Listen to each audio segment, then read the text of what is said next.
This boy, even though he is young and poor, has an unparalleled power. While he was walking through the forest, a tiger found him. Hungry, the beast jumped in his direction, thinking it was about to have a Big Mac. But to the tiger's misfortune, the boy does not follow the food pyramid. In fact, the tiger turned into barbecue. The boy, being poor, ate whatever he saw in front of him, even if it was a tiger. He also gathered herbs, and this time it seems he got lucky.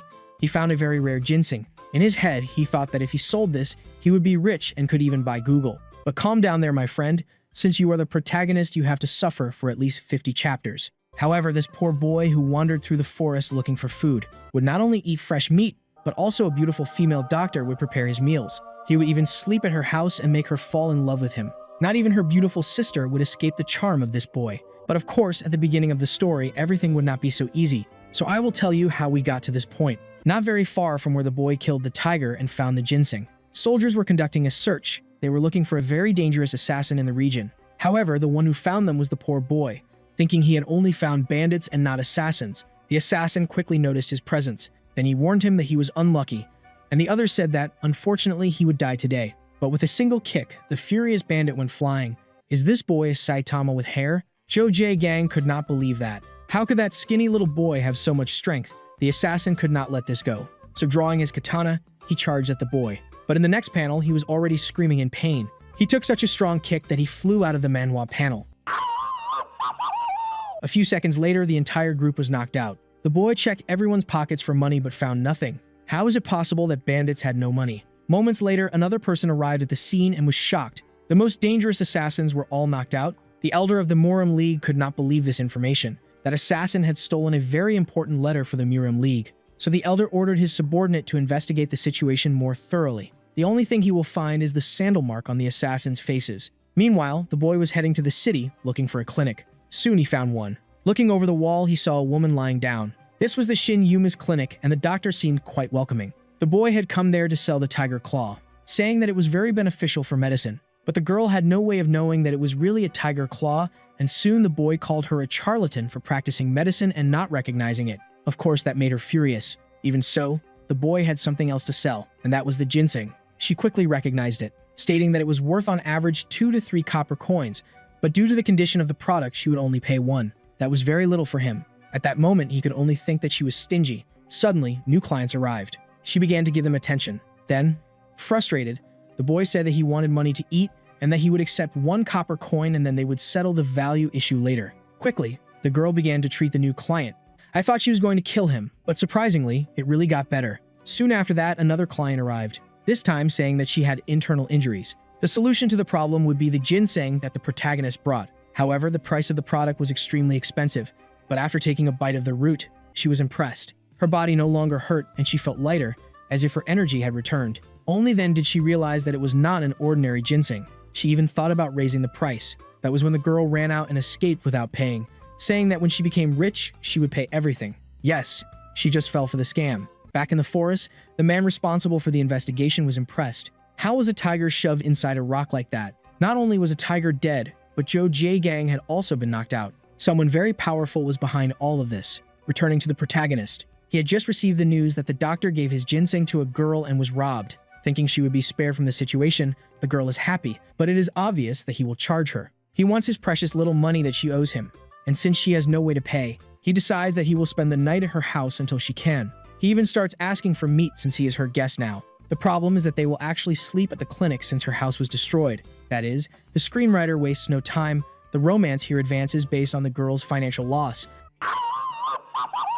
The curious protagonist asks about the people who destroyed the doctor's residence. Even though she reported the case to the authorities, nothing has been done so far. While they talk, a woman rushes into the clinic with a child in her arms. Screaming with all her might, she desperately asks them to save her daughter. Upon examining the girl's body, the doctor realizes there is excess energy in her muscles. Besides having trained to exhaustion, the child ingested a strange gram from the mountains. Unfortunately, even with treatment, the doctor believes it won't be enough to save her life. Some time passes, and after some procedures, the girl manages manages to gain just a few more moments of endurance. In a critical moment, the doctor asks a favor of the MC to go to the nearest clinic to request reinforcements. In the middle of the village, the man realizes he doesn't know exactly where to go in search of the necessary place. That same night, he returns to the doctor's destroyed house, trying to find clues about the culprit. Suddenly, he notices a shadow on the ceiling of a neighboring residence and decides to climb up to investigate. Following the traces, he continues advancing, hoping to finally discover who the true culprit is. Unfortunately, the trail of clues ends near a dark forest. Hearing noises, the protagonist believes this might be his chance to find the information he needs. The ninjas, amidst the fight, show fear, thinking they might end up going to heaven in that battle. Suddenly, the MC appears, claiming to be the one destined to defeat the villains. Still, he doesn't know who the righteous are in that confrontation and decides not to take any side.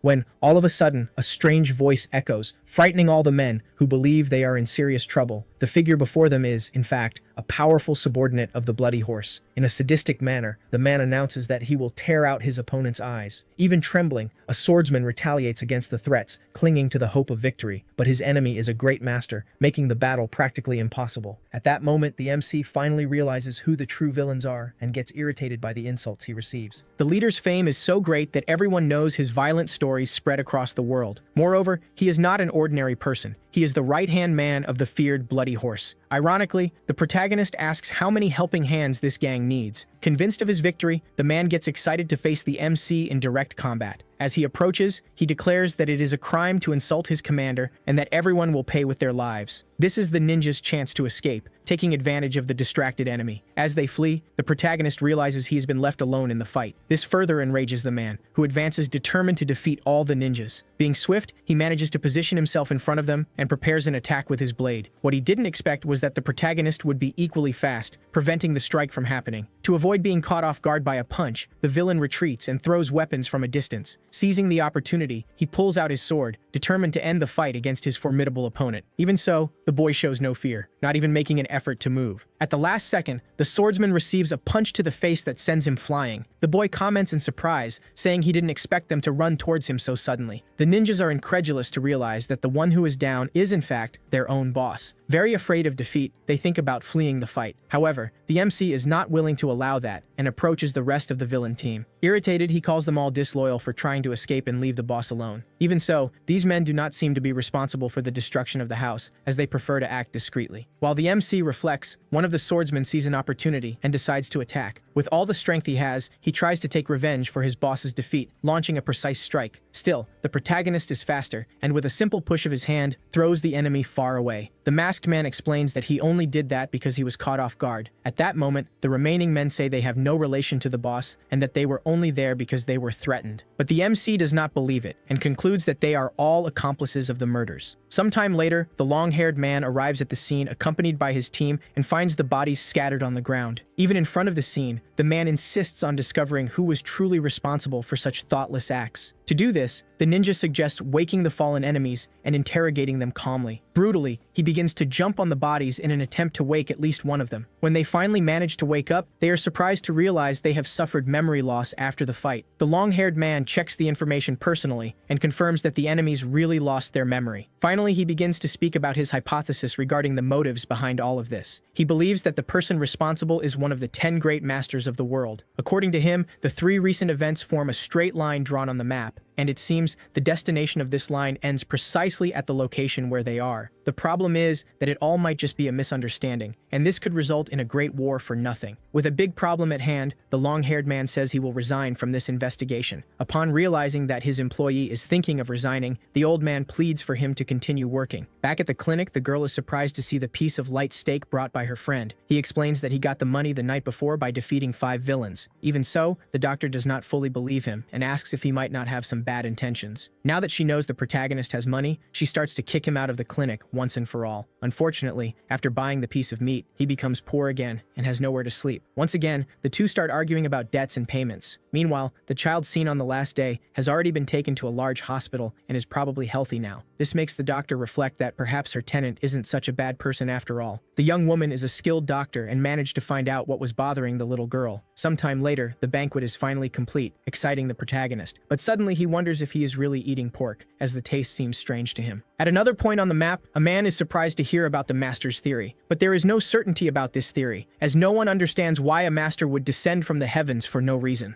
The problem is that he disappeared in his territory right after defeating the Blood Horse's henchmen. To make matters worse, it is known that one of the villains' groups came to the city with some secret objective. The old man begins to worry but states that he will need to find out the reason on his own. The only certainty he has is that this unknown person represents a great danger. Inside the Murim League, the doctor asks if they have managed to find out who destroyed her house. The problem is that the man is still trying to find the culprit for all of that and hasn't completed the requests. To make matters worse, he demands more money to continue the investigation, acting like a mercenary. This makes the young woman sad, and she decides to leave, as she has no more resources to spend on a case that seems unsolvable. In the distance, the long-haired man watches the doctor leave, frustrated with all the events in her life. As he approaches, the boy asks if something is wrong with his friend. When his colleague asks if he should cancel the training, the boss replies that there is no need. The investigator is startled to notice the sudden presence of the instructor Mr. Kwan right in front of him. He had come just to ask about the girl who had just left. After her departure, the two employees start talking about going out for drinks at the end of the shift. The long-haired man is very famous in that region for having found the murderer, being known as the Shadow Blade. After a long journey, the doctor arrives at a clinic crowded with people. Suddenly, a girl dressed in red perks up upon seeing the doctor enter. The doctor had gone there just to visit a hospitalized child. She discovers that the girl has already recovered and had left the hospital for a while due to her treatment. The girl says that if she succeeds with that clinic, she will make sure her friend works alongside her. Very excited, she also comments that she is looking forward to preparing a big party at her house. At another point in the city, a trio of friends notices that there is no one at the doctor's clinic. In the other medical area of the city, they feel lucky to spot the girl in blue at the location. The strongest of the trio says he will make this a way to earn a living in a rather suspicious manner. The girls continue to chat carefree as they pass by the men. Out of nowhere, the man is thrown against the wall and has his arm broken. For this reason, the leader says that all of this is the fault of the girl who broke his brother's shoulder. Even saying that she is a doctor and could take a look at the injury, the trio of thieves does not accept the deal. He is demanding that the girl pay for all the treatment her injured brother will have to undergo at a professional clinic. Getting involved in the discussion, the doctor's friend says that this doesn't make sense, further irritating the fat man. Fortunately, before he can hit the girl, the protagonist appears holding his arm. With a simple slap, he sends the man flying far away, easily. As he approaches the injured man, he asks why his arm is broken, as if it were a toy. But this irritates his doctor friend, as she thinks it's wrong to break the arms of strangers. When the girl asks if it hurts, the man is very scared and lies, saying that everything is fine. The rest get up, saying they have already healed from their injuries and don't need any greater worries. In seconds, everyone starts to run in fear of the protagonist, even though they have genuinely been hurt. He asks why his friend is worried about people like that who only want to cause trouble. The girl in red asks if the protagonist is his friend's new boyfriend. However, the doctor says that her friend is nothing but a crazy person. Even so, she thanks the man for helping them in this discussion that was about to get ugly. Meanwhile, the protagonist says he prefers actions to words and thanks for the gratitude. In fact, what he wants is to eat at the expense of his doctor friend without worrying about money. The shameless guy says he didn't spend the whole day lying on the clinic floor, as he is not lazy. And excitedly, he says he is dying to eat fish at least once. In the forest, the trio of bandits is arguing about who will buy some alcohol. Unfortunately, the thief managed to steal something at the last second and didn't come empty-handed for this moment. Extending his hand, he shows that he has 10 coins in the bag that were stolen. The person in the shadows says that this is enough and they can have fun working. The hungry one complains that the food was not enough for the 3 people to have dinner. He says that his friend ate the most and is still asking for a little more. Surprising everyone, the girl shows some gold coins to buy more food. Seeing their friend run at full speed, the girls grumble that he looks ridiculous. While running, the hero passes by the long-haired guy who is walking towards the clinic. From afar, the long-haired guy comments that the doctor still has the same great personality as before. In some random temple, the lord of the place finally arrives with his waiting men. Impatient, he orders everyone to start working immediately. With the city crowded, the vendor argues with the protagonist to stop messing with the food. She gets even more irritated when he asks to sample a steak for free. This is one of the worst customers she has ever served and wonders how to get rid of him. A gang of bandits approaches the vendor to ask how business is going. In an act of defiance, the girl shouts that she will not sell anything to those men. One of the bandits blackmails her, saying that her father is sick and she needs to sell to pay for the treatment. Approaching, he comments that he heard about a masked man who has been robbing people. The girl, indignant, accuses the gang of being a bunch of cruel murderers. Even so, they all laugh and claim that they may be that, but they are also great warriors. The leader threatens the vendor, saying that she could get hurt for not having powers and that it is their job to protect the store. Acting strangely, the man says he doesn't care if someone reports his actions to the League. He also states that the vendor is too young to understand the situation she is involved in. To make matters worse, the men start messing with the store's items, as if they were going to teach a lesson, but they didn't count on the presence of the protagonist in the same environment. Irritated, he thinks he just came to buy meat and now those men are causing trouble. To provoke him, the bandit throws all the meats into the air, making them fall to the ground. The protagonist gets so furious that he delivers a powerful kick, sending the man flying away. The impact is so strong that the leader of the bandits is surprised by the scene. Even being powerful, the protagonist dresses like a beggar and appears clumsy. He praises the boy and says he admires his courage for attacking one of the strongest members of the gang. The hero, getting up, jokes that the bloody horse has so many groups that it should change its name to horse with many arms. This makes the man want to teach a lesson to the protagonist, even though he is just a young child. To start the battle, the bandit's plan is to take the girl hostage while she tries to defend herself. Fortunately, at the last second, the hero pulls the swordsman away, still irritated by the meat incident. With a powerful blow, he completely destroys his opponent, giving no chance for a reaction. That impact was so strong that the fallen opponent's body kicked up dust in the arena. The leader of the bandits is left speechless, believing that his enemy is highly skilled. Taking advantage of the gap left, he tries to launch a surprise attack from behind to win unfairly. However, the hero manages to defend himself and counterattack, sending the man flying far away. He complains once again about the meat that was thrown away, the true reason for his revenge. The blow was so strong that it took away the bandit's movements, who now begs to be saved. The vendor remembers that her savior took a long time to choose which meat to buy. She also recalls the moment when she begged for help on the streets of the city. She is surprised by a man who says that things like that will keep happening if she resists. Finally, the girl feels happy with the presence of the protagonist, who aggressively saved her day. Before even letting her fallen foe finish speaking, the hero breaks part of the bones in his body. Unable to move, the bandit can barely get irritated when he notices that his men are just watching him. Without patience to fight, the hero orders the remaining enemies to clean up the mess and flee. In seconds, the survivors pick up the fallen bodies of their companions and try to escape. One problem is that, before letting them go, the hero demands they fix the shop. With the stolen money, the thieves manage to pay the compensation right away. The bag only contains 10 coins, enough just to repair the damages of the shop. When the seller thanks for the help, the protagonist replies that he only did it because they were bothering him. A funny scene occurs when the hero says he has always been against bandits. But, as always, he tries to ask for a discount, claiming to be a poor wretch with no money at all. Running back to the clinic, he comments to himself that he didn't need to have gotten such a big discount. Back at the shop, the sick girl's father hears the news that they already have the money for the repairs. The good news is that, inside the bag, there were 10 gold coins, enough also to pay for the man's treatment. In the temple, the bandit leader complains about the events and orders his henchmen to recover. He states that these conditions only apply in life or death situations, and commands them not to disturb anymore. The bandit realizes that people might try to take advantage and attack him at any moment. He also notes that even the doctor from the clinic seems to be a cruel person, interested in restoring the city's military strength. The blonde considers his client an idiot and wonders why there are still generous people with him. When insulted, the hero shouts for the man to shut up before he breaks all his bones again. The hairy one goes to the front of the clinic, where a girl named Yumi is learning medicine. He is there to check on the progress of the apprentice's work. At night, the trio of friends happily celebrates finally having a hearty meal. The only one who is not satisfied is the protagonist, who complains that the food ran out quickly. During the conversations, the doctor explains that she left her old clinic because she wanted independence. However, everything is interrupted when a duo of adventurers appears, begging for help. Immediately, the doctor asks for the injured person to be brought inside. The medical procedures are not going well, which makes the girl wonder what happened. She discovers that the two had been attacked during a secret mission by the Murim League. Fortunately, the situation begins to improve, bringing relief to the woman. The warrior only asks to cover the wound, as they need to take him to a better clinic. Unfortunately, the injured man cannot hold on for much longer, and first aid needs to be completed.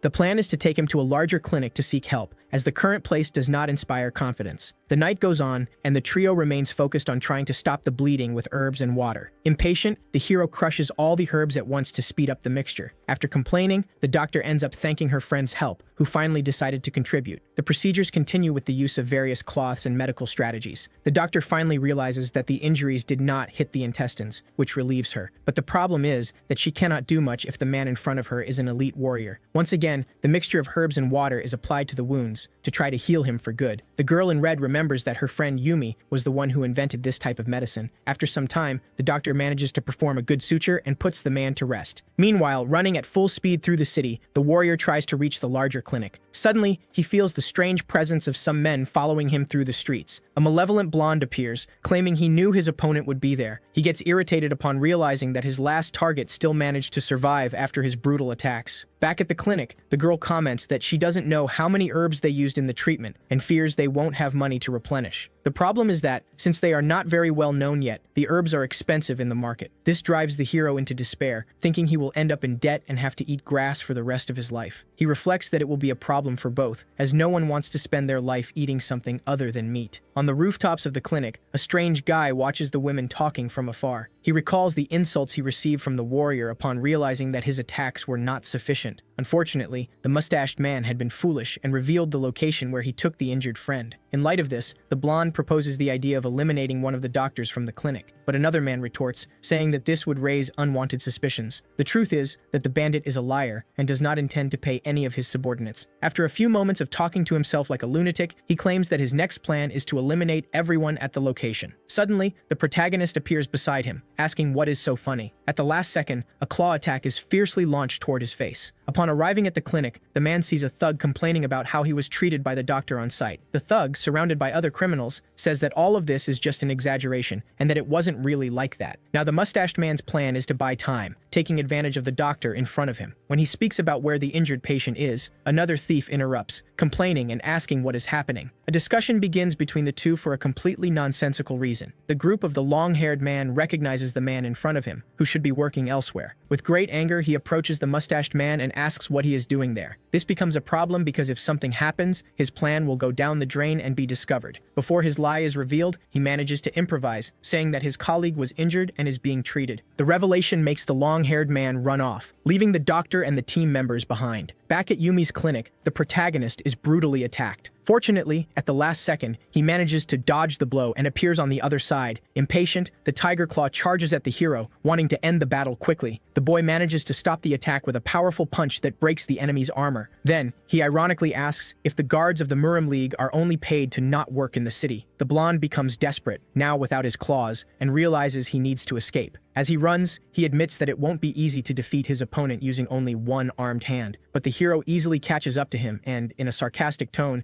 asks for a little money as if he were a beggar. Fallen on the ground, the enemy is surprised by a league of men dressed in white. They claim they managed to find their partner thanks to a body lying in the city. While they talk, the protagonist, out of patience, interrupts and asks why his questions have not yet been answered. That same night, the Shadow Sword runs through the city in search of his injured colleague. His greatest fear is that little Yumi is in danger amidst that chaos. Quickly, he realizes there are about 50 people around him, all screaming. As a true leader, he orders his subordinates to head to an alternate location and advance. Meanwhile, the protagonist continues to crush his opponents with powerful punches. The blonde watches, terrified, unable to believe that this is really happening. After all, the hero has already defeated 3 enemies in a matter of seconds and doesn't even seem tired. In light of this, the masked one's plan is to attack all together, not giving him a chance to dodge. Surrounded by warriors dressed in white, the protagonist finds himself in a complicated situation. Even so, when he is attacked, he notices something strange. His rival's blade has no blood. This happens because he managed to jump at the right moment and counterattack with all the strength of his leg. In a matter of seconds, he defeats all the masked ones with precise and devastating punches. Finally, he approaches the Tiger Claw, who now has no escape. The thugs clearly show fear of the protagonist approaching and defeating them all. He asks if those people are also helpers of the Bloody Horse in the city. His assumption was correct, as the blonde is also one of the right-hand men of that evil man. The man claims he will show the true power of those who follow the horse gang. White-masked individuals known as Blood Beings are revealed as a task force. The remaining 25 members advance together against the protagonist. Surrounded by skilled swordsmen, the hero waits for the movement to counterattack. The orders from the right-hand man are clear: attack mercilessly and destroy the MC with lethal blows. However, in a matter of seconds, the boy disappears from the battlefield, leaving everyone confused. Suddenly, he reappears, stomping so hard on the ground that bursts of stones are launched at the enemies. The impacts are so powerful that most are defeated with little effort. The hero jokes that, as he imagined, his opponents were not as strong as they claimed. Some members still resist, but the protagonist makes sure to defeat them easily. Using his legs and arms, the martial artist eliminates the last masked ones without difficulty. Upon defeating the last of them, several gold coins fall to the ground, surprising the boy. The blonde, realizing his greed, tries to blackmail him, offering bribe money. Knowing he has no chance, he offers 1,000 gold coins for the hero to leave him alone. But the attempt fails, as the protagonist realizes that the blonde is nothing but a ruthless thug, just like the others before. Meanwhile, at the clinic, the girls chat while the hairy man observes from afar. He orders his men to protect the young women without drawing attention. The investigation continues as the Shadow Sword finds the defeated bodies on the arena floor. Upon analyzing the condition of the opponents, he concludes that a mysterious warrior is surely behind these kind acts. However, his main objective is to find the traitor who freed someone they shouldn't have. His second order is for his friend, Selkisu, to find out what the mustached man was doing at the clinic earlier. After all, the investigator believes he might be the real traitor. The doctor claims that the girl was seriously injured, but she is already much better. In a friendly manner, he offers to pay for the medicines used on Aomi. As they leave, the girl in red says goodbye to her best friend, promising to return. The next morning, the protagonist wakes up and finds his friend early in the day. She needs to go out to buy the medications that were used in the treatment of the previous injured person. With that, the hero offers to pay for breakfast, since he had earned good money from the fight. At the medical supply store, the girl is shocked by the prices of the items. Unfortunately, all the medications have gone up in price in recent days and are now much more expensive. To make matters worse, the 7-leaf plant is priced absurdly high. In light of this, the protagonist blackmails her to stay a few more days at his clinic. The strange thing is that only the prices of the medications have risen, while the rest of the city remains normal. It is explained that this happens because supplies are not being fully released. Meanwhile, a mysterious man, hiding his face, calmly chews on a mushroom. A man in the shadows asks if anyone has started investigating the case of the illegal substances. From what they heard, someone received money from the Muram League under the table. The theory is that the League hired someone from outside to investigate this case and uncover more information. It is commented that a big fight will happen in the future, as substances have been sold. The bald man, irritated to see his plan interrupted once again, wants to know who the investigator of the case is. There is no more concrete information. The only certainty is that the Muram League is involved in everything. The orders are clear: release the elite warriors, capture the enemies, and extract as much information as possible. The boy is disturbed to hear that he will need to prepare to fight in a case of such difficulty. Meanwhile, the hairy man heads towards a destroyed house, not knowing who the owner is. He raises some hypotheses and asks about a reliable master from the senior director of the corporation. A suspicious detail is that this master spent a large sum of money. The detective believes that the mustached man might be the traitor, as he seems to have a connection with the bloody horse. Shortly after, some thugs approach wanting to make easy money and ask why the house is destroyed. While the charlatan spoke, the accomplice of the robbery realized he recognized the hairy man from somewhere. He was startled to recognize that he was, in fact, the great shadow swordsman. Unable to warn his colleague, the two were punished, and it is revealed that they were going to become right-hand men. The investigator questions how two such weak fools could occupy such a position. His theory is that someone is trying to interfere with his investigation, and he needs to find out who it is. In another part of the city, the protagonist and his friend talk about running out of money to buy what they need. The streets, dangerous even during the day, soon become the stage for another threat. A group of thugs begins to approach. A redhead asks the duo to accompany him for a while, without explaining why. The girl, trying to buy time, asks silly questions to the thieves in front of her. The leader, smiling, tells her to stop thinking so much and just follow him immediately. The question that surprises the protagonist is whether he could defeat that bunch of weak thieves. Hurt in his pride for having his skills underestimated, he reacts with anger. In a matter of seconds, to prove his strength, he throws an opponent against the wall. But soon a problem arises. The young mage is taken hostage by someone silent. Fortunately, the hero, with almost divine reflexes, manages to save her without being noticed. He becomes furious with the situation, as he cannot stand seeing people pointing guns at his friend. Shouting at everyone, he demands to know what they were trying to do with her. When the girl asks him to defeat them all, the boy covers his face, stating it was an ugly sight. He also covers her ears, picks her up, and jumps away, placing her safely near a tree. Back on the battlefield, the hero easily destroys all the enemies. Noticing that a masked man is trying to escape, he practically teleports and attacks him with force. The impact is so intense that it makes the ninja hit his head against the ground and become vulnerable. The protagonist approaches and asks which hand the masked man used to point the knife earlier. However, the enemy was cunning and had another blade hidden, attempting a surprise attack. Unfortunately for him, the hero is faster and inadvertently makes himself attack with his own weapon. The girl continues covering her eyes and ears in the forest. Her friend is taking so long that she starts to wonder how much longer this will take. Suddenly, he appears claiming he spoke kindly with those people. Curious, the girl wants to ask where those men were going to take them, but everyone is unconscious, unable to respond. That's because the protagonist is not good at controlling his strength, especially when he is very angry. He then suggests they rest a bit after all this widespread fighting. The bald man is irritated to discover that all his warriors were defeated using a technique of torture and attack. This technique is a specialty of the bloody horse, and it was impossible for others to use it. The man is nervous because he knows someone wants to hunt him down, but he has no idea who it is. Another piece of news is that a certain Joe wants to meet him secretly later. This is good news, as this person knows something about what is happening in the city. While preparing to eat, the protagonist wonders where his friend is. He waits a long time in the town square until his colleague arrives. At the same time, the bald man passes by to meet a swordsman who is in the shadows. The The conversation doesn't take long to turn into an argument between the two about the difficulties they have been facing. The mustached man cannot handle the situation, as he is taking care of an elder and could lose his life in this dangerous game. Suddenly, the doctor falls to the ground near the two men. Uncomfortable, she gets up and says she slipped upon realizing that the warrior was in front of her. Fearing being discovered, the swordsman lies, saying he is on a secret mission while wondering if he was heard. The girl, also scared, lies saying she was just looking for medical supplies. Wanting to get out of this scene as quickly as possible, she wishes them a good job and says goodbye. While the men wonder who that girl is, the hairy one in the background seems to recognize her. He shouts that the girl was the one investigating the price of medicines recently. Startled, the girl quickens her pace and runs away, fearing that the henchmen will start their pursuit. As she turns the corner, the doctor runs into the medicine thief, the same one who went to her clinic and didn't pay. However, frightened, the thief grabs the girl and asks to run before the men catch them. At that moment, the mustached man appears, ordering them to stop fleeing. The swordswoman also knows that man and wonders what he is doing there. Approaching, the mustached man tells the two to follow him in silence, promising to spare their lives. But they know that is a lie, and that if they obey him, they will likely end up dead. When a blade is pointed at her face, the man claims he will defeat both of them effortlessly. Unfortunately, the medicine thief will only manage to buy a little time before being defeated. But that is exactly what the doctor needs to put her plan into action. Still in the square, the protagonist hears something happening in the distance with his keen senses. The thug is cruelly mocking Yumi's small clinic. The girl's plan is to make her friend discover her location before time runs out. However, the mustached man says his patience has run out and that he is tired of waiting. As he approaches, the two girls continue talking to try to buy more time. As he pulls out the blade, something rushes by at high speed near the swordsman, catching his attention. Before he can fully draw his weapon, he realizes that the two girls have suddenly disappeared. Startled, he feels the presence of someone extremely dangerous approaching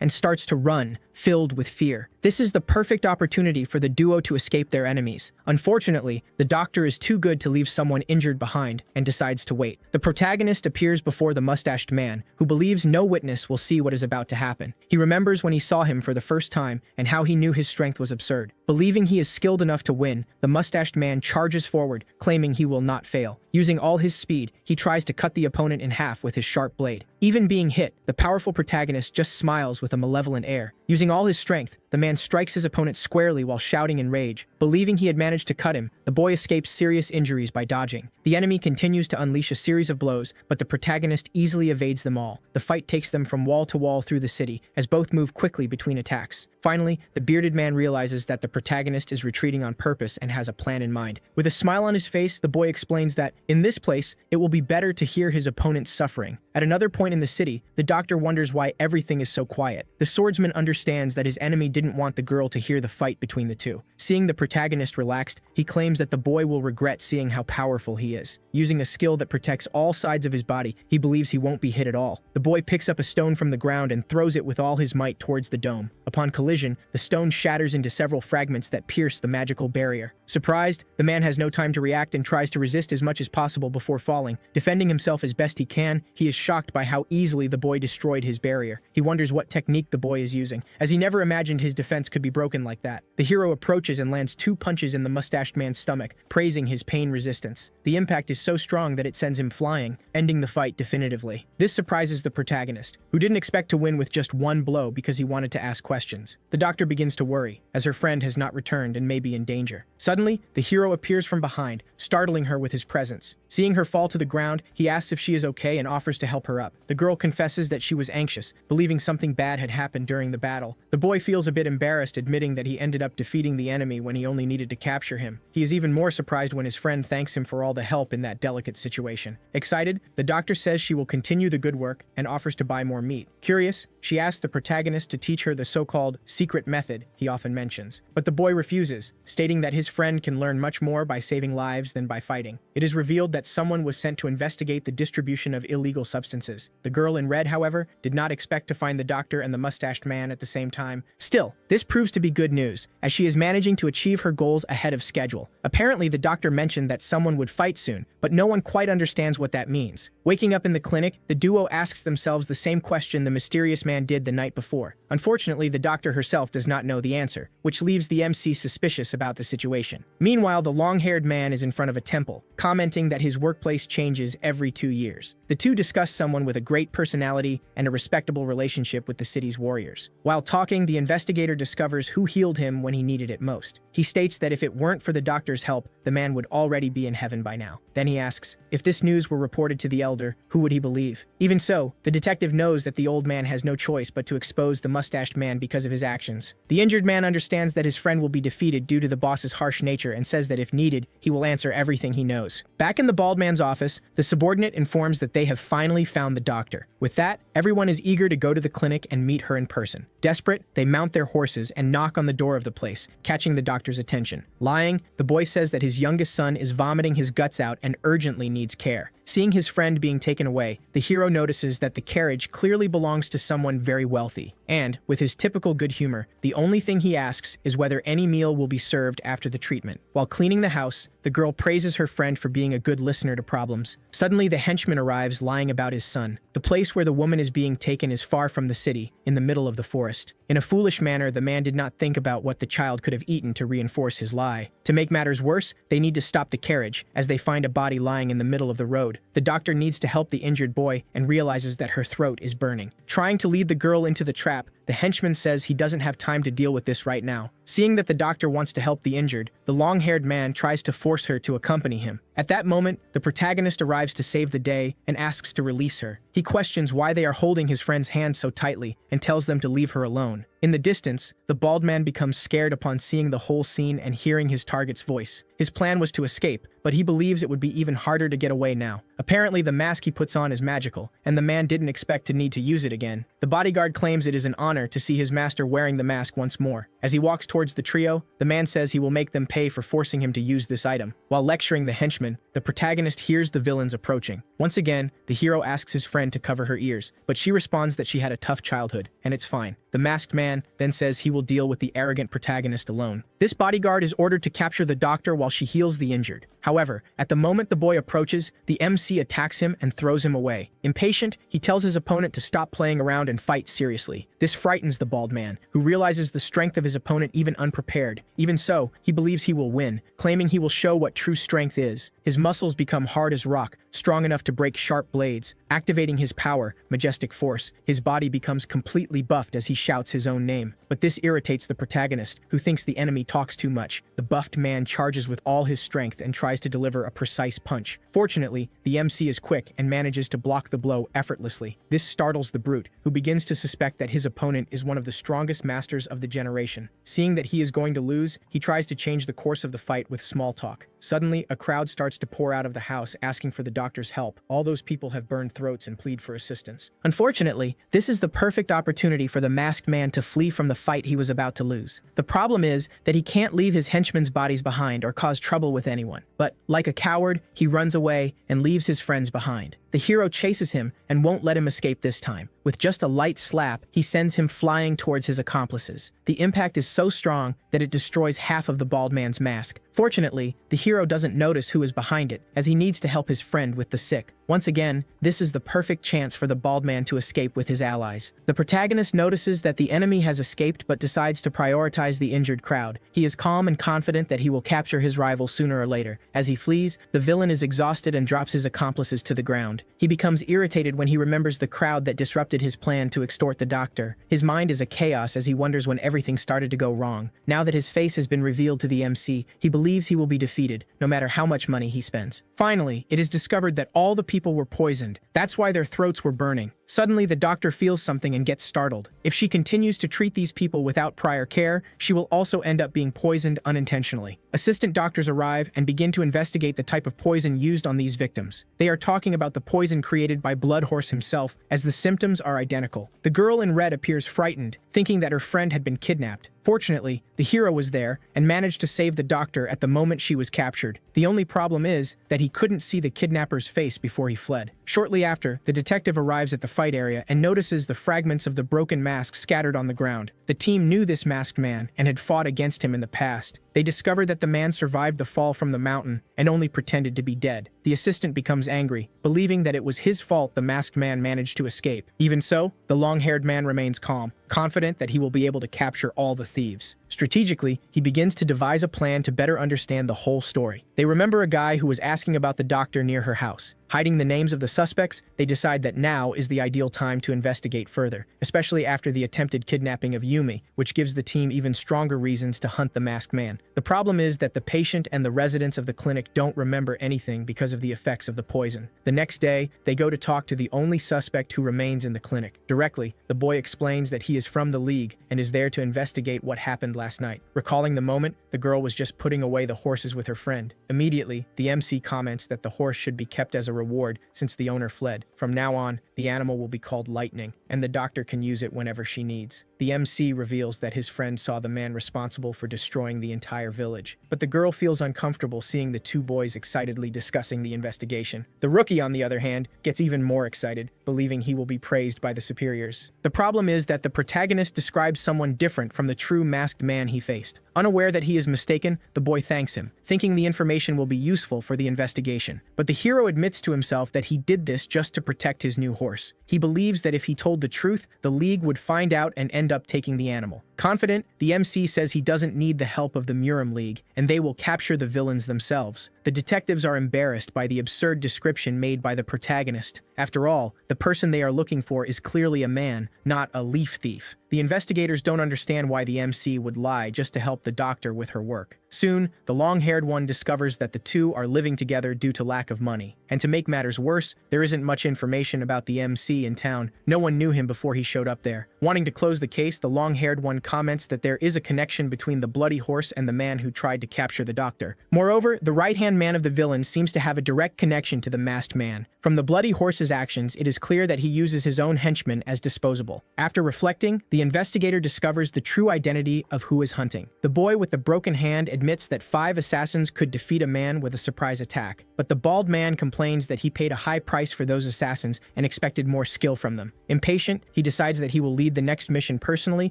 and asks for help from his allies. He warns that this is the time to prove they truly deserve to be the right hand of the bloody horse. Ironically, the henchmen themselves already regret getting involved in this mess. Meanwhile, the trio of heroes walks through the city, completing small tasks. An elderly woman thanks the doctor for saving her neighbors from poisoning.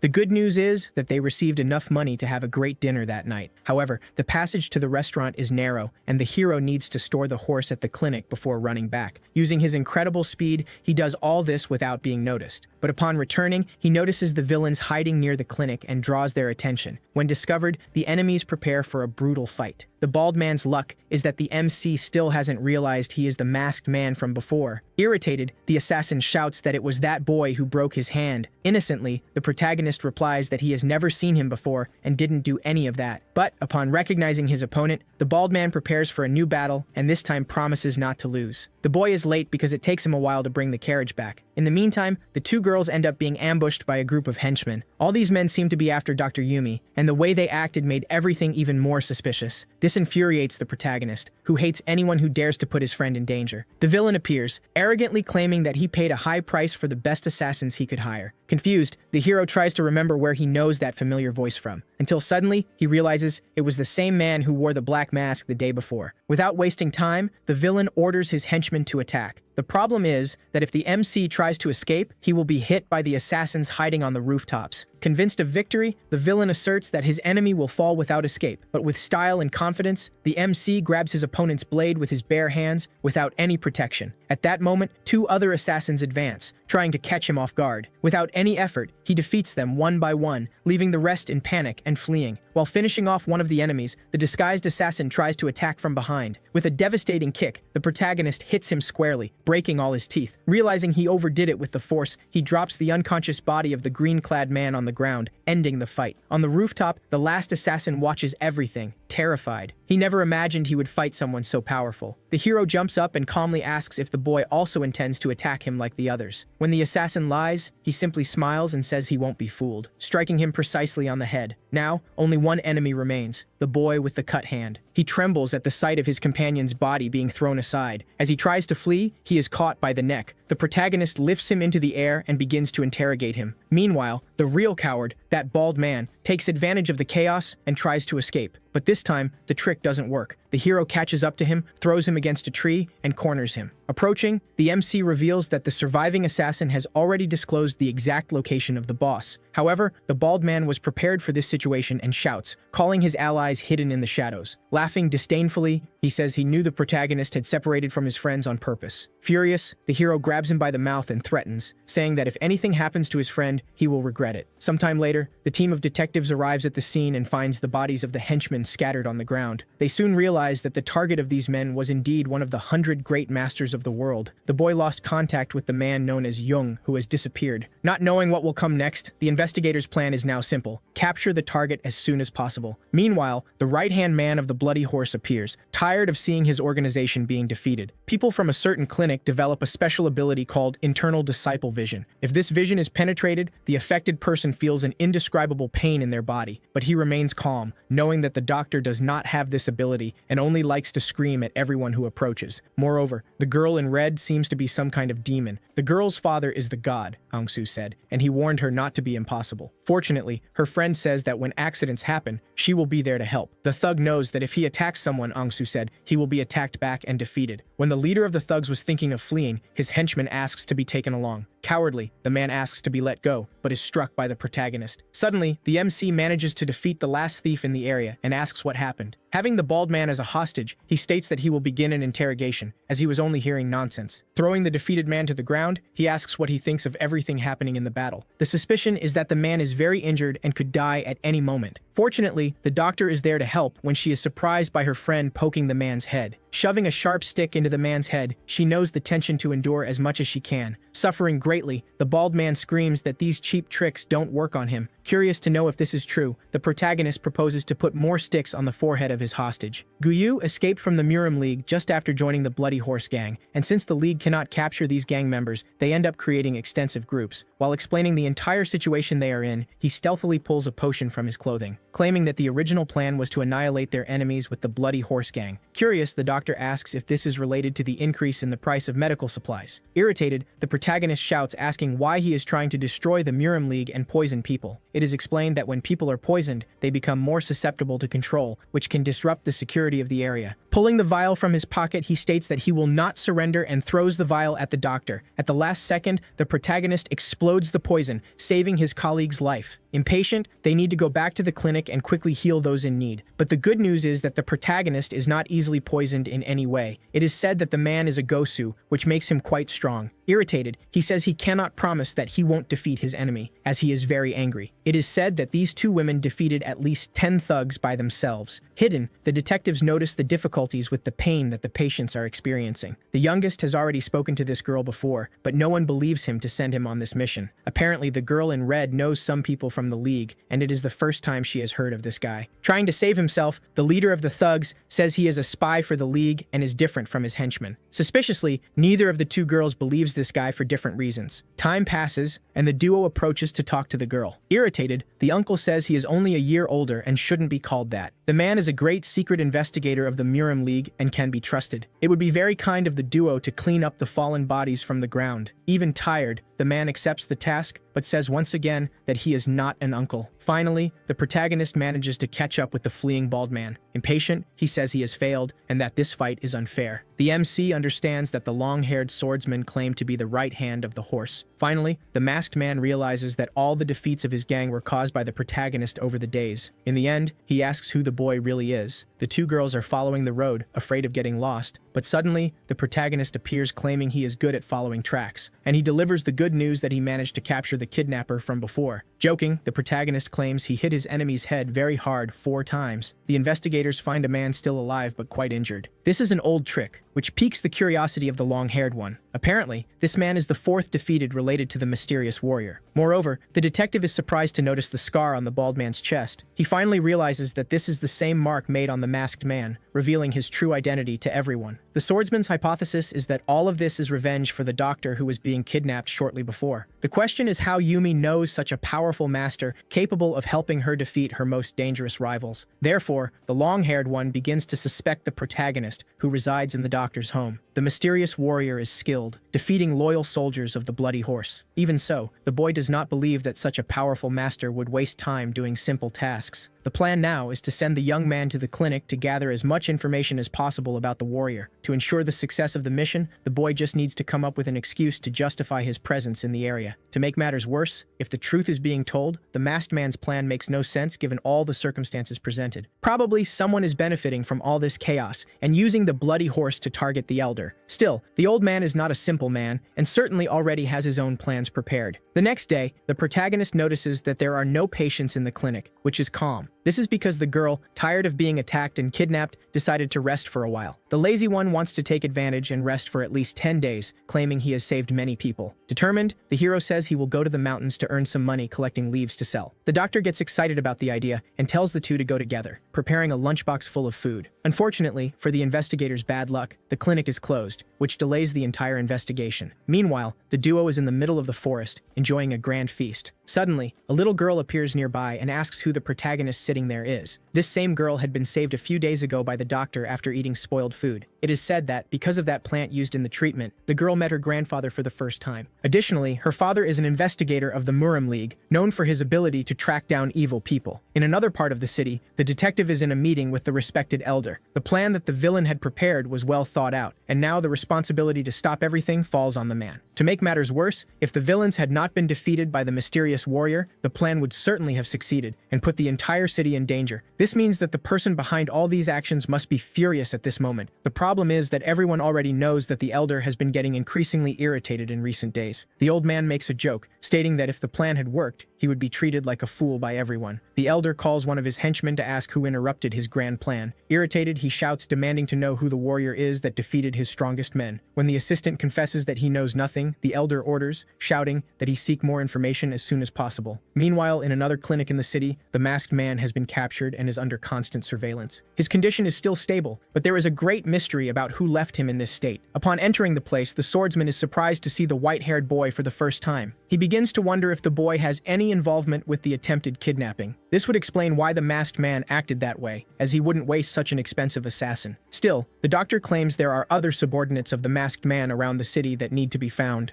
That same night, a mysterious figure emerges from the shadows and walks through the streets. The disfigured man groans in pain, searching for someone strong enough to confront. Due to the recent success in poison treatment developed by the doctor, the clinic has become quite popular in the city. The starving man believes his friend is now full of money and proposes they go out for dinner. Meanwhile, the young man watches the clinic from afar, trying to figure out if he can talk to the doctor. He continues to observe, unsure whether to enter or let her rest a little longer. Still, he remains there, watching intently, waiting for the right moment to speak with her. It's sad to know that the doctor's business isn't doing well, as no clients come to visit her. Even so, the long-haired man praises Junior for doing a good job, acting naturally. Another good piece of news is that the swordsman discovered information about the masked man's subordinates. One of them is named Zhang, an elder who is in search of rare medicinal items. It is still necessary to deepen the investigation, as there are other henchmen who remain at large. The girl in red appears just as the duo was going to buy some herbs and dinner. The protagonist's expression changes when she says she will give them some meat to eat. Suddenly, a crowd of poisoned people begins to wander through the city, groaning in pain. At that moment, the protagonist comes across a carriage in the midst of these monstrous people, but the doctor knows that everyone there is just poisoned and doesn't deserve to be beaten. The girl in red approaches and asks the hero to simply knock down the enemies without using force. Skillfully, the protagonist delivers precise kicks and punches, controlling the crowd of poisoned individuals. In another part of the city, the investigators are also fighting against the horde of enemies, trying to understand what is happening. They are the same victims contaminated by the substance from the threatening souls earlier. In the midst of the confusion, the protagonist disappears for a few moments before being noticed again. Even so, the swordsmen claim to be sure they saw him fleeing the scene. Meanwhile, the doctor continues trying to heal the poisoned victims from the brutal toxin that spread. Rolling up her sleeves, the determined woman says she needs to go after the other patients. The protagonist takes some needles from the carriage and helps as he can in treating the victims. Over time, the crowd of poisoned individuals begins to recover. This detoxification is relatively simple. Just concentrate fire energy in the needles to burn the poison. The girl is happy with her friend's help, even if the method was somewhat improvised. Something is wrong. Those people shouldn't be showing such severe symptoms in the middle of the night. Realizing that the poison has changed behavior, the two decide to go to the most famous clinic in the city. There, the doctors are gathered discussing what to do with the patients. The hero comments that it is impossible to completely control the strength and has given up trying. The other doctors pay attention to the doctor, recognizing her experience with herbs. Unfortunately, the girl doesn't have much free time, as she studies medicine and works to earn money. By consuming spiritual medicines, the power of those who eat them increases, and the protagonist admits to having eaten them all. The next day, bad news arises. The remaining herbs are not enough to treat all the patients. To make matters worse, the poisoned individuals become violent, and the League cannot contain the situation. This irritates the protagonist, who complains that the soldiers are not doing anything right. Remembering that the masked men tried to kidnap the doctor, the two decide to look for shops that sell masks to investigate clues. This is the moment for the protagonist to shine, believing he is great at recognition. In the Elder's Temple, the assistant is harshly reprimanded for his incompetence. The original plan was to poison only a few people in the city, not cause a mass disaster. Irritated, the old man claims he is not responsible for this catastrophe. The man is furious, convinced that all of this is the fault of the bloody horse. In the city, hundreds have been poisoned, but fortunately, no one has died. This is a relief for the man, who can finally relax a bit after the chaos of the last night. For the doctor, who helped with the cure, they will give a monetary compensation and a certificate. Additionally, she also prepared an innovative treatment, deserving to be rewarded with a lot of money. For the first time, the hero seems smart by remembering where the medicinal herbs were, and he jokes that he has always been intelligent, but was always misinterpreted by people who thought he was crazy. Unfortunately, there isn't much medicine left due to the case from the previous night, making prices even higher. And people already know that the masked man was trying to make an extra profit from the lack of medical supplies in the city. One problem is that, upon checking the bandits' basement, no herbs were found. The duo's plan is to search the basements of the houses and try to find any clue as to where these herbs might be. This assistant bought a large quantity of medicine to sell after the market became more expensive. This old man doesn't believe that the horse would come this far just for a few coins and asks if there is anyone else suspicious. That's why the boy wants to find where the other medicines must be hidden somewhere in the city. The problem is that no one knows where it is, and the old man can't ask Zhang. Even so, the clever one already has a plan, claiming that this will cause great chaos in the city. With that, the assistant says he knows who they can trust and that he will solve this alone. In a hidden street, two people are talking about the price increase and the suffering it is causing in the city. The girl manages to guess where the medicines are and will surely help find them. At the same time, the MC's plan is to go back to where it all started and find the hidden items. While traveling, they come across an improvised clinic to treat the mass poisoning in the city. The doctor warns that his patient is not poisoned, asking him to go to other hospitals and clinics. Still, the man insists that he is poisoned and asks them to check his symptoms again. Violently, the city guard holds a man's head against the table. That's why the doctor needs to act quickly and find in his book what to do with this furious man. Afraid of messing up, he believes that only this needle can work since it is a known method. At the moment the treatment was being done, the doctor enters the clinic warning that they were doing it wrong. Preventing the doctor from finishing the injection, the hero places his hand in the way. Irritated, the girl starts arguing with the doctor, saying that the patient is not poisoned and the treatment wouldn't work. Even though she became famous for treating the poisoning, the doctor is still not known by everyone in the city. It is explained that the man believed he was poisoned because his colleagues were all showing symptoms of the disease. The good news is that he was carrying several medicines around the city to a nearby warehouse. The duo heads to the location, which is strangely silent. However, at the same moment, they encounter the herb thief from the beginning of the story. The girl continues to lie, claiming that she will pay when she gets the money for the debt. Following his colleague's orders, the protagonist teleports in front of the swordswoman. He becomes curious when called by a very strange name, the meaning of which he still does not know. But what they didn't know is that the girl was also hunting for the warehouse full of medicines. With that, the hero proposes that the three collaborate to find the necessary tools to save the poisoned. In another part of the city, a muscular man is wondering why these people are here, claiming that they came from a very high place and want the items from the warehouse. However, the long-haired man is calm and knows he already has the necessary information and doesn't need these people anymore. Time passes, and the man draws his sword, looking for a fight with the investigators. The same happens with the trio of protagonists, who come face to face with another ninja guarding the warehouse. Impatient, the boy starts running towards the MC, claiming that everyone will regret these actions. The funny thing is that the hero, even when hit, takes no damage at all for being so strong. Even so, this irritates the boy a lot, who turns ready to finish off his enemies with just one punch. In a matter of seconds, the hero grabs his opponent by the collar and throws him. He easily breaks the temple door, revealing eyes in the dark. Strangely, a crowd of people is inside the warehouse's basement. Now the girl can leave and leave the MC alone. In the boy's mind, it would be a big problem if the girl sold the medicine and became rich. On the other side, the Shadow Sword shows why its name is so famous, and says that if they tell everything they know, it will be merciful. The problem is that his right hand doesn't think this is the right place. Brutally, the hero continues knocking out his enemy. Unfortunately, the medicines found are far less than what the city needs. Suddenly, the protagonist jumps with his friend in his arms before the house collapses. Luckily, the hero saw a carriage carrying medicinal herbs approaching the location. The soldiers are irritated, wondering how all this happened. The girl's excuse is that her friend needs to control his strength so he doesn't faint out of nowhere. Seeing that he is being ignored, the soldier approaches, saying he is already very furious. Withstanding the attack, the boy quickly protects his companion. The blow was enough to tear the clothing and buy time for more men to arrive, destroying everything in his path with powerful punches, running towards the last swordsman with all the strength he has. The impact made him fly and see the man hiding in the trees. At the last second before attacking, he hears that he needs to control his strength and misses. In fact, the blow was much stronger than it should have been and causes an explosion in the forest. And he jokes, asking why his enemy fainted if he only took one punch. Finally, the investigators arrive at the location where the masked men were hiding the medicines. Having many warehouses throughout the forest, the long-haired man says he has no time to waste. The young man approaches, saying that the Archer of the Red Rose gave them the correct location with a note. This is a secret organization that travels the world capturing evil people. Upon arrival, the leader already knows that this is not the work of the archers when he sees how the people are defeated.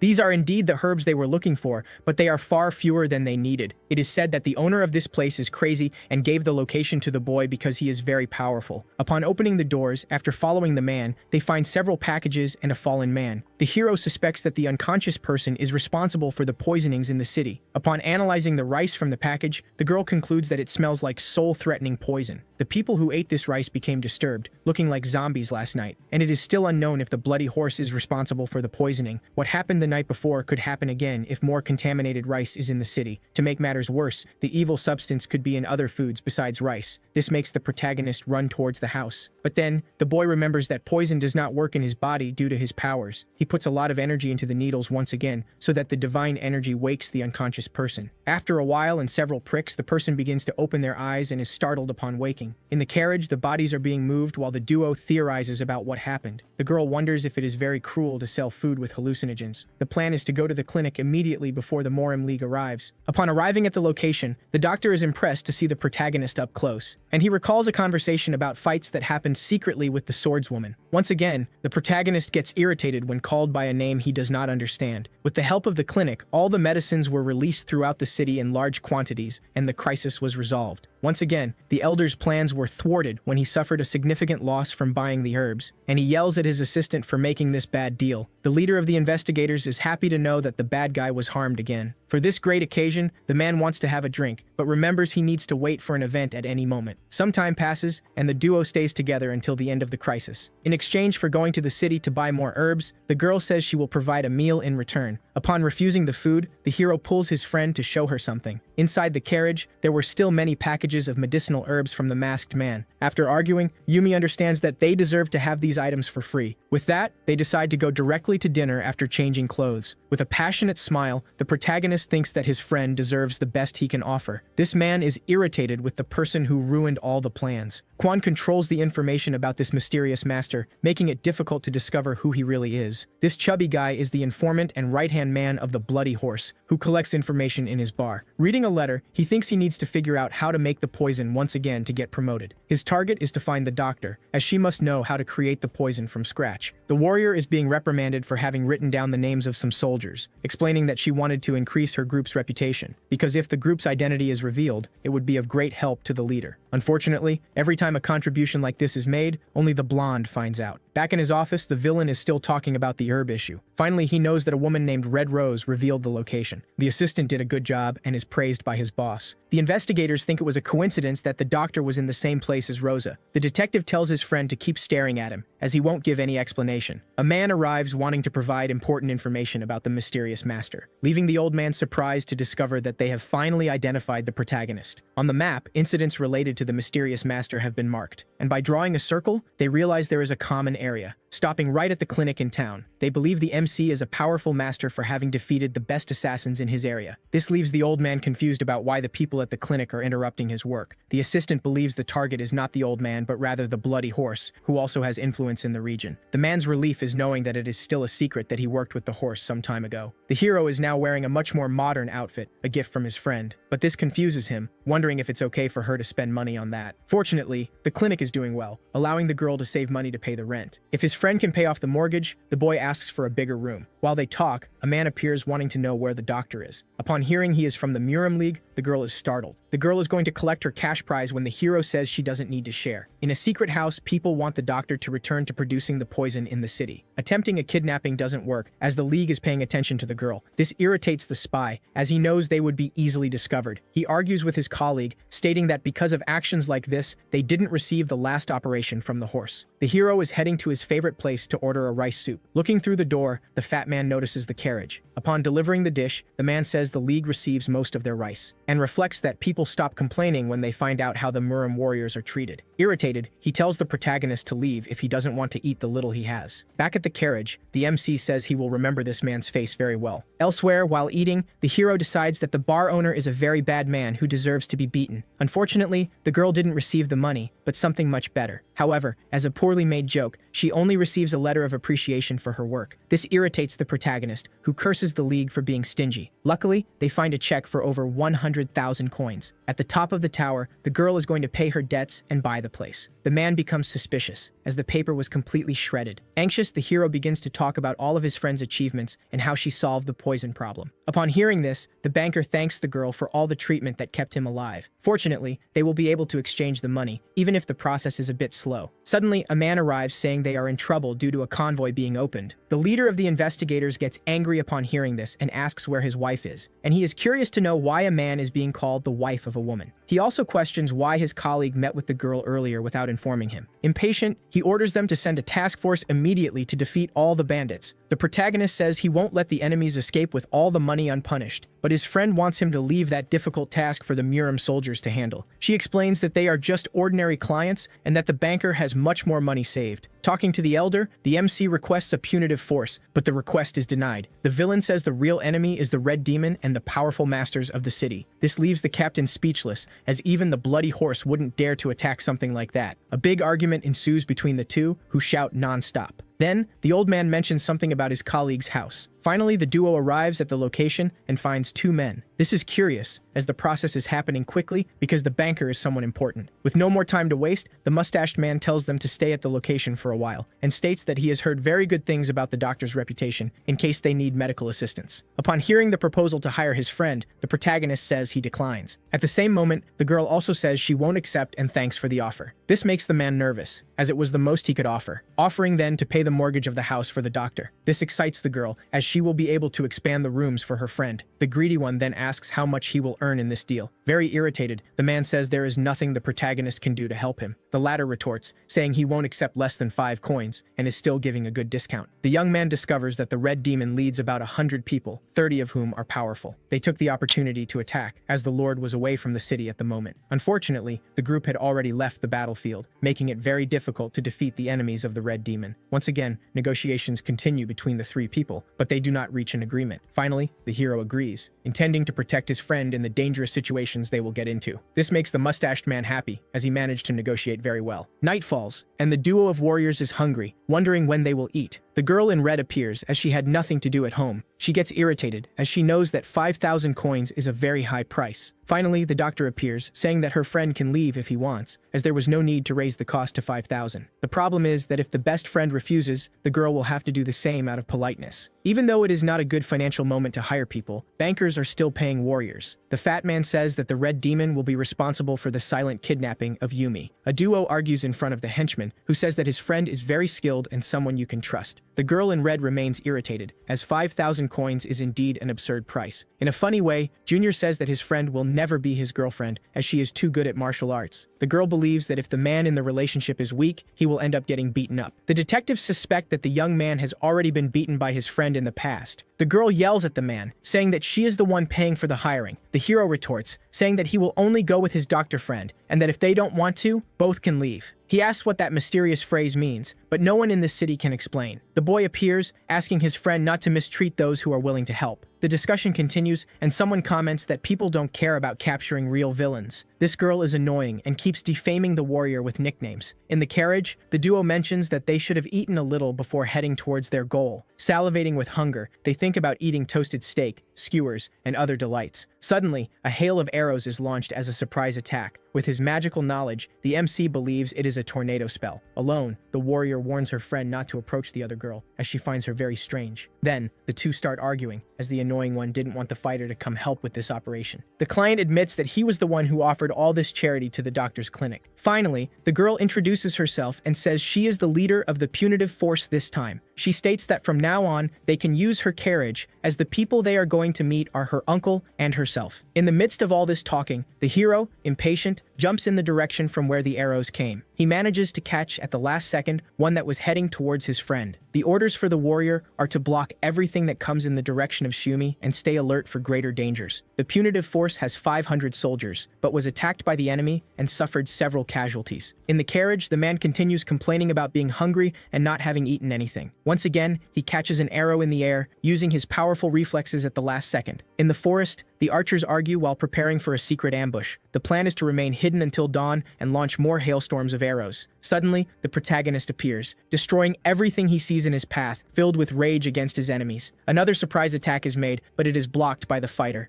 Even being an ambush, the girl thinks about facing the archers head-on. Fortunately, the young man suggests checking if it is really a trap from the enemy. Unfortunately, the captain does not allow her colleague to go, thinking he is too weak for the job. In the middle of the forest, the hero continues hunting the archers one by one. He dodges powerful shots with impressive ease. He eliminates the enemies with precise and accurate punches. He uses his fists to hold the arrows while knocking out another opponent. Brutally, he grabs an archer and throws him against his own companion, taking down two at once. Lastly, the survivor is terrified by the protagonist's presence. Fearful, the boy lies, saying he wasn't the one who shot arrows at the girl, but the excuse doesn't convince the MC, who continues to shake him. The rich man believes his masters will be able to handle all the enemies pursuing them. When challenged, he asserts that he is in command and will lead everything personally. Inside the carriage, the trio eats delicious meats as a reward for the fights. The man is surprised to see fallen archers in such a surprising manner. His assistant confirms that the calculations are correct according to the arrows fired. This frightens the man, who doesn't understand who could do something like this in such a short time. The fighter also doesn't know what martial style was used, as everyone fell with just one blow. Then, the three start racking their brains trying to guess who the benefactor was. The Shadow Blade becomes one of the suspects due to his recognized efficient skills in the kingdom. Intelligently, the young man realizes that the helper is hiding inside the carriage, and after thinking a bit, he is sure that the protagonist is responsible for all those knockouts. Suddenly, the girl catches his attention with a slap, and the two start to talk. The discussion is to find out why the boy was staring at the carriage for so long. The wrongdoers talk among themselves and say they missed the chance to capture their target earlier, but they start laughing, claiming that next time they will do something much better. As the carriage stops, the rich man announces that the food will be distributed now, as the journey has become calmer. Riding at high speed, a woman tries to join the main force. Her hurry comes from the fear that her friends are heading straight into a cruel ambush. In the middle of the terrain, several ninjas jump from their horses and start the fight. With great skill, the woman breaks all the arrows coming her way. The enemy leader approaches, stating that she is much more interesting than the rumors suggested. This warrior in front of her is known as the leader of the Red Demons. Unfortunately, the girl doesn't know if she will be able to defeat the man in front of her before being eliminated. Then, they start discussing the ambush planned for the main force. The swordswoman's plan is to escape in time to save her friends from a distance. The problem is that she cannot abandon her men, as she has been fighting alongside them for over 10 years. While trying to decide what to do, a carriage approaches, catching her attention. Upon appearing, the hero wonders why everyone is blocking the way. The duo continues in the carriage, wanting to reach the checkpoint soon. The hero is doing this to get to eat the delicious snacks made by the cook before everyone else. While they talk, they come face to face with a crowd of enemy soldiers. The purple swordswoman is confused, wondering if these people are her reinforcements. The warrior is surprised to find her aunt, who can save the day with her skills. If they act well, they will surely be able to escape the situation if they think correctly. Drawing her blades, she starts to bluff towards her enemy to create an escape opening. Although it worked, the protagonist begins to debunk the bluffs, ruining the entire charade. Seeing that there is nothing more to do, the swordswoman prepares to get rid of her opponent as soon as possible. Holding the swords, she needs to be ready and trust Ayumi blindly in case any injury occurs. The problem is that the enemy squad also knows that the girl in the carriage is the famous doctor. Therefore, the blonde leader wants to take the talented girl along with his team to have her treat him for free. That was enough to annoy the protagonist, who begins to teleport and attack his enemies. With a powerful punch, he sends one of the men far away from the forest. Unfortunately, the blonde managed to dodge and returns cursing the MC for attacking him without warning. As he removes his clothing, he finally reveals that there was a golden shield in his stomach that protected him. That's why the protagonist felt something harder when he landed the blow. But the blonde has no right to complain, as he also used dirty strategies to defeat his enemies earlier. This time, it is the protagonist himself who challenges his opponent to a one-on-one fight. Preparing for battle, the man begins to energize his body and his sharp blade. As he approaches, the MC realizes that he already knows this technique from long ago and is not surprised. This is the technique of the 100 swords, where the more the user moves, the stronger the strike becomes. Unfortunately, the hero cannot block such a powerful attack and needs to dodge. Calmly, the boy says that everything is fine and that he will not dodge at all. This worries the doctor, who fears her friend might get hurt in this dangerous fight. To make matters worse, if he takes 10 steps back, it will be the perfect distance for the rival to land a fatal blow. With the technique finally ready, the man begins to grow stronger with each step he takes forward. Running and shouting, he claims that by the end of the fight, he will be the strongest. Seeing this scene, the girl warns that arrogance will be the downfall of her enemy. At the last second, the boy manages to move his arm to the side, dodging the attack that would have been fatal.